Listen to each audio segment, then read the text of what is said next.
News, sir. Thank you, Mr. Omar. Good evening, sir. Good evening to you. We are told that you prevented some people from registering because you say they are not from the town. How do you know they are not from Yendi? Or even if they are not from Yendi, they can choose to, transfer their votes there based on the requirements of the law. What law did they breach? Who are these people you are preventing?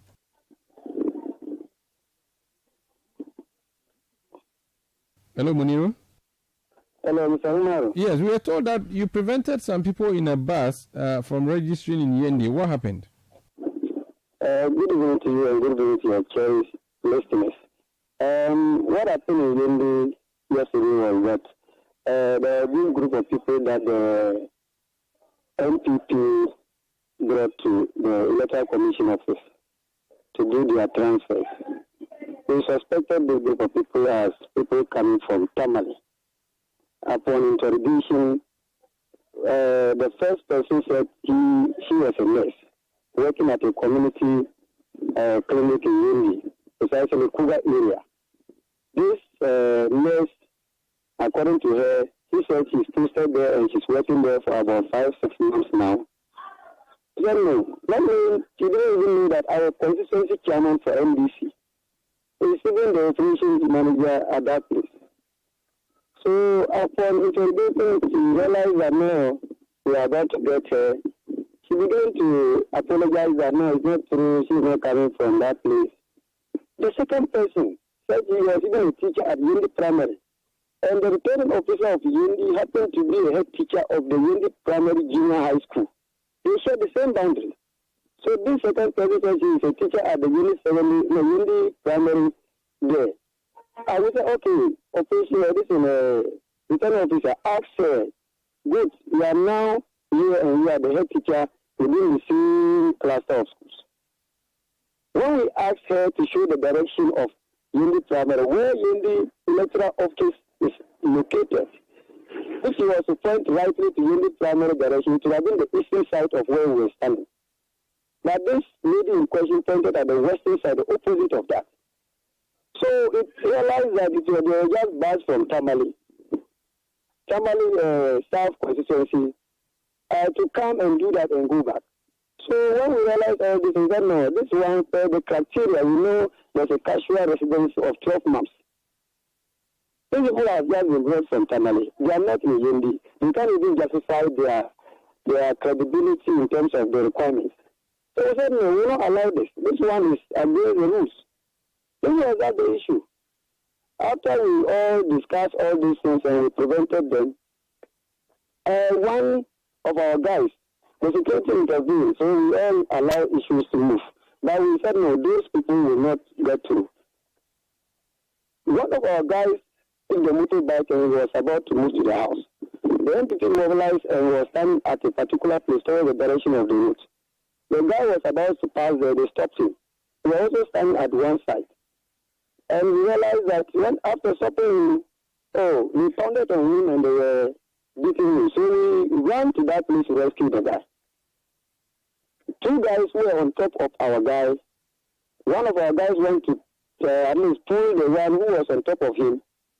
Another guy who was an NPP took a stone and came and hit the head of one of our guys.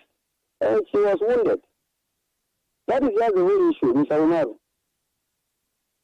We never moved against the rule because it is clearly that if you are going to transfer your votes, the returning officer is supposed to interrogate you, ask you questions to establish your basic casual residency within the electorate or the constituency. You too. So if we interrogate and get to realize that these people are supposed to go back, they are not supposed to be here, are we working against the rule? No. So that is the whole thing. It isn't that we are working against that. Several people were already passed through the thing. Why is it that those people were those who were much particular? They could not even establish their basic residential district. That is just the whole issue. I see. So, did you see a bus brought to the community? We heard that you said they were bussed. Were they brought in a bus, or you used bus to refer to the fact that they were brought en masse? I used bus because they brought them in a Kia truck. And closer to the Electoral Commission, they dropped them. there and they were walking inside. They never brought the bus inside there, but it was in a clear track they brought them. They just about 100 meters to the Electoral Commission office. They stopped there, they all alighted and they were walking. And when did this happen? This was yesterday? That was yesterday. Who brought them? Who was leading them? It was the NPP, branded clear track of the parliamentary candidates and then the MP of the area. Okay. Alaji Farouk. Yeah, but who was leading them? The people who were walking from the Kia track to the registration center. Who was in charge of the group? They were the NPP executives. You know them? Anybody in particular you remember seeing leading them? The NPP deputy organizer, the NPP branch executives. There were many. It is not in the hidden distance. I see. They were even defending. Did any of these people get to register, those who were brought in the group? Pardon, come again. What I mean is that this group of people that you said were brought from Tamale, you interrogated about 2 or 3. You prevented those ones. I'm wondering if you allowed the other ones to go through, or you prevented everybody who was brought yesterday from Tamale, according to your claim. Those who were brought from Tamale, we prevented them. All of them? Yeah, we didn't allow. Okay. About the clash. But the shocking thing is that those guys, those people that we prevented, especially those 2 ladies whom we interviewed and then established that and this brought about the hula balu. Later part of the evening, these 2 ladies were brought sneak in. We identified them. That these were the same people that were saying that they are not qualified to be transferred to this place. And the returning officers were busy writing and then completing forms for them to go and finish the transfer this thing. Our agents inside there said no. These were the very people that we kicked against. What information has come and then we are sneaking them in. That brought another confrontation again. So actually speaking, the returning officers, the officers over there, we didn't also, let me say, trust the movement and the direction at which they are pushing the whole thing. Because these people were denied. They came back, you identified them. And then you are hurriedly working to make sure that you process their documents and pass them through. And what you do, what do you want to benefit? The person who you said was assaulted, your member, what's happening to him? The head got wounded. We sent him to hospital. We went to police station, reported the matter because we can't take the law into our own hands. We are being guided by the rules and regulations of the whole game. All right. So we sent him to the hospital, reported the matter to the police. As of now, the police is handling the matter. Very well. And we expect that justice should take its course. Very well. Kindly hold on. I want to hear from the NPP, so if you could kindly stay on the line, I'll be grateful. Okay. So that's Muniru Sugri. He's NDC Constituency Secretary for Yendi. Let's speak to Nashiru Amidu. He is the Elections and Research Officer for the NPP in Yendi. Nash, you're welcome to Eyewitness News. Thank you very much. Thank you very much. The claim is that you moved people, put them in a Kia track from Tamale to Yendi to come and register, which people ought not to register, they are not supposed to be allowed to be transferred to that constituency based on the law. What's your response to this claim? In fact, this is a pure fabrication. Pure fabrication in the sense that we never buzzed anybody from Tamale to come to Yendi to register. The Kia track he is talking about brought people from the hinterland, from the villages. And in fact, the NDC also did the same thing. They used an oven and conveyed people from the communities to the center to get transferred and other replacements. So let's put it on record that we never used any Kia to transport people from Tamale to this place to register. That is not true. And again, you ask me a question, who led the people to the center? And what he said, what my good friend said, is not true. No NPP executive led any of them to the center. In fact, he said your deputy organizer. It is not true. It is not true. Ask him the name of my deputy organizer that led the person. It is not true. I was there. I was there when those people came. And that one, none of us had issues with that. Bringing people from the villages, we never had any contention on that. I hope you understand. Bringing people from the villages to the center to register, we do not have any contention on that. So he's mixing two things here. Okay. As for I'm just concerned though. Okay. It's a transfer that is happening. Why do you have to go and bring people from the village in Yendi to come and transfer to Yendi? I don't get it. Explain. My colleagues are just being paranoid I don't know, for no reason. They have the perception that we are going to batch people and come.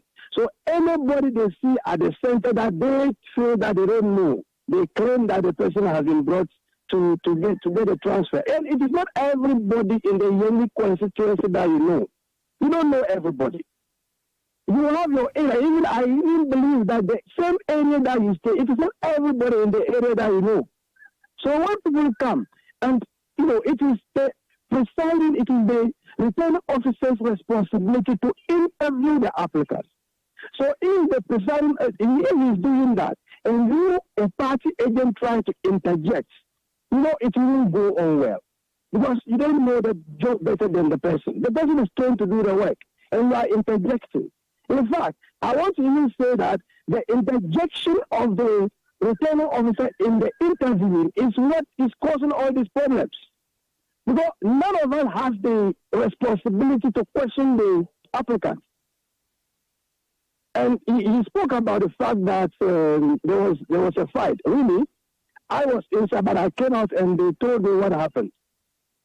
What he has narrated, I believe it is true. And, somebody cannot just ride a motorbike across a particular path and people will just stop him. Perhaps he said something, and people really said that he said something. That was why they stopped him. They asked him to stop. He actually stopped, and they accosted him, and there was a scuffle. And at the end of the day, I heard he got injured. So, my people, I don't understand. What did the people tell you this person said to them, for which reason they stopped and harassed and assaulted him? Actually, whatever I'm going to say will be based on what they told me. You understand? That when he was riding the motorbike past, he said they will see. He said they will see. He pointed to my people and said they will see. But he insulted them. But they will see what? He insulted them. Pardon? They will see what? Once I'm going to tell you, you will see. I think it has a lot of connotations, but I can't interpret. You will see. I get in the point. So he stopped, and the people got there and accosted him, and that led to the scuffle. And they assaulted him because they were told they would see. I don't know what really transpired after telling them that they would see. There would have been some exchanges between them. And actually, like I said, I wasn't there, so I can't specifically tell you exactly what they said or everything that transpired before the incident happened. I see. Quite interesting. They say, the NDC people, that they interviewed at least 3 of the people you brought. These people could not prove their relationship with Yendi. One lady claimed to be a nurse. The hospital she claims to be the nurse at. The person in charge there is an NDC executive. The person the NDC executive does not know this particular nurse. Another gentleman, or was it a lady who claimed to be a teacher at Yendi Primary, when he was told to point to Yendi, pointed to the sunset instead of the sunrise. How do you respond to these 2 claims? So where did they interview these applicants? Let me find out from him. Where did they interview the applicants? I can ask him. He's on the line. Muniru, where did you interview these 2 people that you claim? It was the returning officer who was doing the registration, the transfer. He was interviewing them. Okay. Okay. And he also said that I should ask you to mention the name of the deputy organizer you claim led the NPP people. What's the name? No, the people in question, it was Mr. Bashir Al-Hassan. I knew the guy. Okay. Please hold on. Let me go to him. Nash, you've heard his answers. Yes. You've heard his answers, Nash. I heard him, but in fact, my brother knows is not telling the truth. He's not telling the truth. The deputy organizer, I was standing with him. He never went there. But he has mentioned the name. You dared him to mention the name. He has mentioned the name. No, really, he knows his name, so he can mention. He knows his name, he can mention. So why did you challenge him to mention something you knew he would say? No, he would mention, but I'm telling you on authority that the deputy organizer did not lead the people to the place. And I told you, I want him to correct himself. Was the club bouncing the people from Tamale or it was bouncing them from the villages? Please ask him that question. I'll ask him that, but before then, answer the question. He said that it was the presiding officer, I'm not sure if that is the proper title, who interviewed... He said they! No. He said the presiding officer interviewed these people before earlier he had said they, but now he says the presiding officer. Yes. Now he said it's the presiding officer. So these two persons or these three persons, do you know anything about them? I don't know anything about them. I see. I don't know anything about those that he's referring to. I see. Let me go back to him. Muniru, you earlier said you were the ones who interviewed these people. Now you claim is the Electoral Commission officer who interviewed them. Who should I believe? Which one should I believe? No, I said upon interrogation. You said we interviewed them. We interviewed them because I use a we because it was a team. No, you are not a member of the Electoral Commission. When you use that process... What I'm saying is, okay, if I say we, definitely there will be somebody who is leading the interview. Once we were observers, we said, nice, he knows very well that when they come to sit, the one completing the form is the one who is giving out the questions. He's aware. Okay, the next thing, he said that the Kia truck you saw, there were people brought from the rural areas of Yendi. They are not brought from Tamale. And that is something even you did. You brought an Evan bus. Mr. Omaru, our party van that we used to pick the people from the village to come, we never dropped them far away from the Electoral Commission. Ask them to walk inside. We will come and stop at the entrance of the Electoral Commission because these people are just the authentic needs that we are bringing for transfer. But these people, they moved and then parked them 100 meters away. If you know that these are genuine people you are bringing, nobody is stopping you from the electoral area premises. Why do you drop them far away and ask them to walk? These are issues. So this one is quite clear. He's trying to defend. And also ask him whether he was there when they asked them the questions. Mr. Nice cannot deny because he was part of those people around when the interview took place. And those people were denied. He knew. It was necessary they need to bring them again. He knew. So after this, we don't have to argue over it.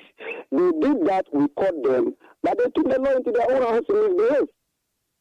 He was there. And today, because of that incident, there was a conclave meeting of the electoral officer and the election director of NDC and the election director of NPP. Just to make sure that they stop bringing people who are not qualified for this transfer. Who knows? I'm curious, Munira, as your colleague this question, let me ask you too. Why do you have to bus or transport people from rural Yendi to come and transfer their votes to Yendi when they are already in Yendi? Explain to me. It doesn't make sense. What happened is that if somebody during the 2020 election happened to register in a particular constituency, voted there, but after the 2020 election, the person is relocated to Yendi. You know, the votes will still be at the original place where he did the registration before the 2020 election. So once we are interacting with them, with our party folks at the interlands, they will be telling us that, you know, I was at this place when the transfer window opened, assist us to do this. So when we are taking this information, we do gather the names. The fact is that some of them are far away from the centers. So when it happens, so we can at least facilitate. And the last know that as for those things, we don't have any disagreement between the two political parties. Okay. Because we are aware. Finally, he says your man who was beaten had told his people that they will see. That's why they assaulted him. That kind of charges is like the meaning of UC. So we know the meaning of UC. If I told you you would see, you know that. You know what it means. UC means what? It means you will see, you know, with especially if Mr. Umaru, a law-abiding citizen even if you are threatened with specific words, what are you supposed to do as a law-abiding citizen? You told the police that you told the police you've been threatened. Very well. The police were there. Why wouldn't they move and inform the police that this is what this man said? They took the law into their own hands. They pounded over the man. They were beating the man. And when people attempted separating them, another person hit another person's head. So if you see response is that beat the person. Where are we moving Ghana to? This is the problem. So someone should not be defending this ungodly act by saying that somebody says you will see. So that guaranteed that you should attack the person, beat the person. People attempted to separate. You want people, and you say you will see. You know, Mauro, let's not go there. The fact of the matter is that we are not there to destroy. Okay. We are there to make sure that we work together as brothers and sisters. Okay, finally, there's a gentleman who spoke to us earlier in the afternoon. He's manager of Sakara Radio, Mohammed Suhinis Charan. He said he was also assaulted at this particular center. Do you know anything about that? We were there when he came around. As a media man, sometimes they get to the centers to see what is happening. And sometimes through the radio stations and the media, they try to at least educate people. These are the processes, and if there's any information, they can inform the public. The man came peacefully, trying to know what is going on. When he arrived, the NPP task, they came around and they were harassing him.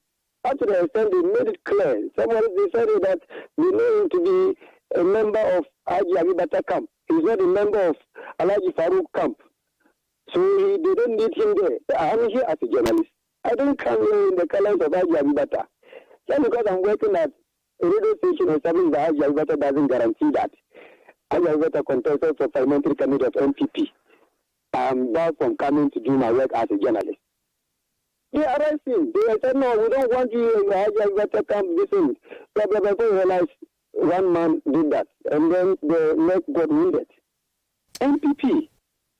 Let's leave it here. Thank you for speaking to us. Munir Usugri is NDC Constituency Secretary for Yendi. Let me conclude with Nashiru. He's the NPP elections officer there. Now, so two things. You said that you didn't bring people from Tamale. You claim that they came from the rural areas, which the NDC has just explained you all do. The only difficulty he has is that your Kia truck parked far away. Did you develop a fault maybe on the way and had to let them walk the rest of the journey? I don't know whether he's still online. No, he's off. He's gone off. Yeah, he's off. In fact, the fact of the matter is this. Initially, we were all told that we should not bus people to the center. So we agreed and we wanted to follow that rule. So when we brought our village folks, we stopped some 100 meters away. They alighted and walked to the center without anybody leading them. In fact, they did the same thing. He did not tell the truth. They brought a white van. They also stood about 200 meters away from the center. The people alighted there and walked to the center. I don't know whether he was not there at that time. That is why he's denying this. It is not true. It is not true. I see. Okay. So both of us did it. And actually, we did not see anything wrong with it. And even the tricycle, we're all using the tricycle. They use tricycle, we also use tricycles to go and bring the village people to come. But all the vehicles do not come to the center. They stop maybe 100 meters. But the tricycle and all the other vehicles, you don't let them come to the registration center. As for the tricycles, they come. It is only the vehicles that we don't allow to come to the center. But what's the difference? They are all vehicles. They are all transporting people. It's almost the same anyway. It's almost the same. About the journalist, he says your people beat him up because he belongs to the camp that you do not like. Do you know what happened? Were you there? Actually, you know, as NDC, he will try to magnify the issue. That is why he has brought it into our internal politics, saying he belongs to this, he belongs to that. I was actually not at the time that incident happened. So I wouldn't be able to tell what really caused that. I can't tell. Very well. Thank you so much for speaking to us. But he said something around the lines of you being, your people being undemocratic and acting against the rule of law. Let me tell you something. Can I make this intervention? Let me tell you something. Go ahead. Do you know that initially EC told all parties that all party agents should stay away? Are you aware? Yes. Initially EC said it was okay to have agents. Then EC did a U-turn and said no, agents should not come. Then EC came again and did another U-turn.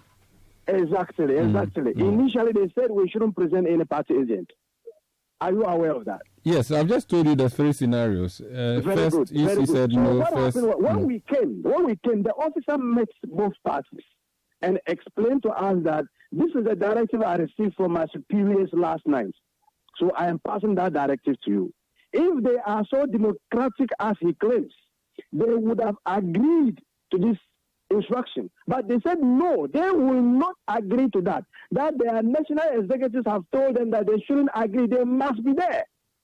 So are they talking about democracy? Is that what they call democracy? But they didn't beat up somebody who said to them that... No. Is that what they call... No, flouting instructions of the arbiter.